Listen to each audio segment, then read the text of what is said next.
Today, I want to talk about courage. I know what you're thinking. All she talks about is having courage. When is she going to talk about something else? I will talk about something else when having courage stops being relevant. Hi, I'm McKenna, and I don't exactly know what I'm doing here, but I do know my intention. And that is to share what I'm going through and what I've learned so that others can relate and maybe feel like they're not so alone on their path. And I'm doing the solo podcast, if you can even call it that, as a way of activating my voice. I've been talking a lot about courage lately because this is pretty damn uncomfortable for me, but we're doing it. And if you're feeling uncomfy right now, me too, friend, me too. I have noticed so many people are talking about this right now. We're all feeling so dang uncomfortable, and I think it's really good to talk about, to know that if you're also feeling this way, you're not the only one going through it. We're all being asked to step up right now, and we're all having to embody that courage even through the discomfort. And I think that's the main point right now. Everyone on this planet is being asked to show up. We've all been suppressed in one way or another, whether we're conscious of it or not. Every single one of us impacts the world. Literally everyone. We are doing this thing together. We don't just arrive at New Earth by purchasing a one-way ticket and dropping in on a freaking air balloon. We have to build it from the ground up. Every single one of us. No one can hide anymore. So yeah, I feel like that's why we're all feeling so uncomfy. We've all been hiding behind our screens for so long, and the universe is like, okay, let's go, guys. Go out into the world, do the thing, build the new Earth. You guys have been talking about this for so long. This is your gentle nudge, and that nudge is getting to be a little more aggressive because it's time. Okay, so to talk about courage, let's refer to our good old psychiatrist pal, Dr. David Hawkins. For those who are not well versed in Dr. David Hawkins' work, he outlined a map of consciousness. If you've never heard of this map before, do yourself a favor and learn about it. If we look at this chart, courage is right there, first out of the gate of the survival paradigm.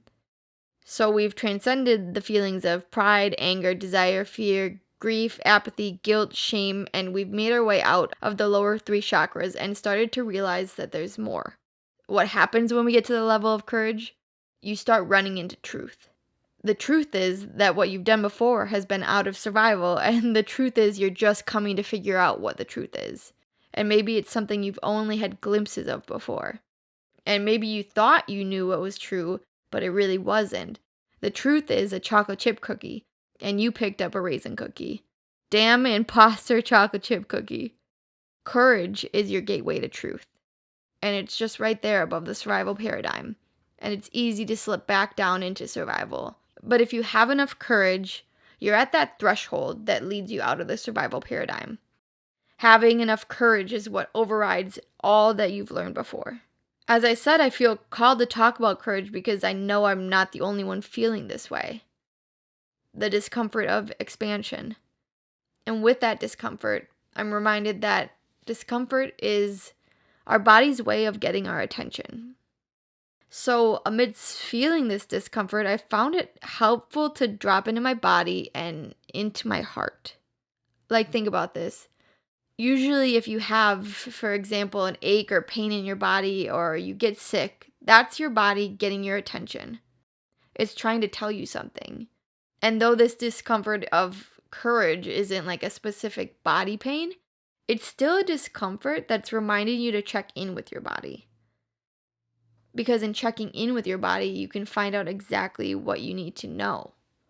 This is reminding me that even though my body is feeling the discomfort, the reminder to drop into my heart is what returns me to my center. And it's like, girl, this isn't actually uncomfortable. This is who you are. And the uncomfy in your human is just alerting you, telling you that all the programming you've picked up along the way, what you're doing now is at odds with that. And your human is just a little nervous because you're doing things differently. But actually, when you return to center, you are reminded of who you are. And then your body can relax a little bit and go, oh, yeah, that's right. I just forgot. I forgot who I was for my whole life, but it's time we remembered. I think we can all actually better check in with our bodies. So much of us walk around ungrounded from being inside or on our devices. Our nervous system is just haywire. And nervous system care is something that's talked about so often now, and for good reason. We've been through a lot, and our nervous systems are activated from all the drama that's gone on in the world, which it's great that our nervous system has become mainstream knowledge, but many of us aren't actually checking in with our nervous systems. Learning about the nervous system is just that icebreaker, and following through with that knowledge is what's important. Checking in with our bodies and grounding ourselves feels like a baseline for courage. A dysregulated nervous system while trying to embody courage seems like trying to cut bread with a spoon to me. A body that's dysregulated is one that only knows a survival paradigm, so it's helpful to check in with that chart we talked about earlier and sort of just feel out where you're at day to day. Courage is a rewriting of what you've known, as if you were given an instruction of writing, I will be complacent, I will be complacent, I will be complacent, 9,999 times over, and on that 10,000th word, you made the decision to write something else. Your hand knows the motion, you've rewritten it over and over, it feels easy, it feels safe, it's what you know. And to write something different feels wrong and scary, but it's what's true. You have to rewrite what you've known and start repeating it over and over again until your hand only knows that. Courage feels like a decision. Courage is deciding to see yourselves, to see that desire to hide, and to make the decision not to. And some days you might run. You might give in to what you've always known, but the next day you better freaking try again. And I'm saying this to myself right now. I have a story that I want to share from this past week. So I'm in a living mystery school right now. I mentioned this in my last episode, but we are put into break rooms, and this is my least favorite thing. I really would just like to learn and not have to speak. And I've gotten to speak in all of our classes so far, but I realized that sometimes our groups are big and I don't necessarily have to be the one leading the group all the time. So during the last class, I was hoping that would be the case. My plan going into it was just to sit back and let others talk. Well, we were put into our break rooms, and of course, I was put in the most quiet group I've been in so far.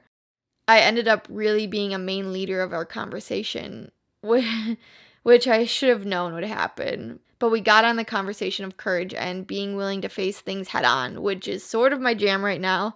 And in my talking and being transparent that this is uncomfortable for me, but I'm happy to step up and share because I realize that this is what it takes to become. Others in the group not only related, but ended up having the courage to speak up because of my willingness to be vulnerable and exhibit courage and lead our group. And oh my goodness, that made me feel so good. One woman said how she's been walking her path for many years and she hasn't been able to practice with anyone. She's been on her own doing this. And yeah, that's been me as well. I can only imagine so many others and maybe even you listening. That's the great part of our social media age. We have access to all the information like never before. We're able to learn so much and it's just all right there for us at our fingertips. But then the paradox of that is we're able to hide behind our screens. And maybe we learn, but that knowledge means nothing if not in action. As I've been telling myself recently, wisdom is embodied knowledge. Now is the time that we're all being invited to step up, to show up authentically and have that courage to be that process project. I had a dream the other night and I saw a woman pushing a big boulder, a round boulder that was like 5 times as big as her, and she was pushing it all by herself, doing the hard work. But I zoomed out and I saw that she was pushing the boulder downhill. So what I got from that was, even though she was doing the hard work, that work was made much easier for her simply because she was willing to do it.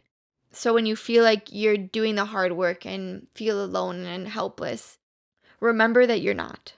The earth has never failed to hold you up. The universe will match whatever effort you give to it. And if you feel like that's not true, maybe you haven't given the effort. Maybe you feel like that's not true because the universe has only ever matched you and what it was matching was a life of being docile. Maybe showing up itself is where the universe is yet to meet you. The more you meet yourself, the more the universe meets you. I just want you to know that you're not alone if you're feeling this right now. This podcast is fully for me, and I hope for you too.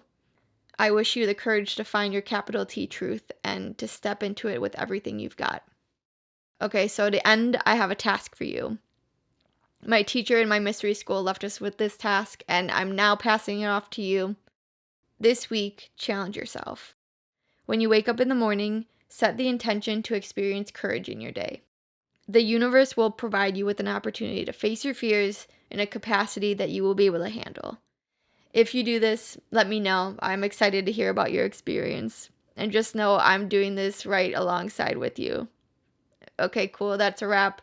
Thank you for listening. I'll see you in the next one.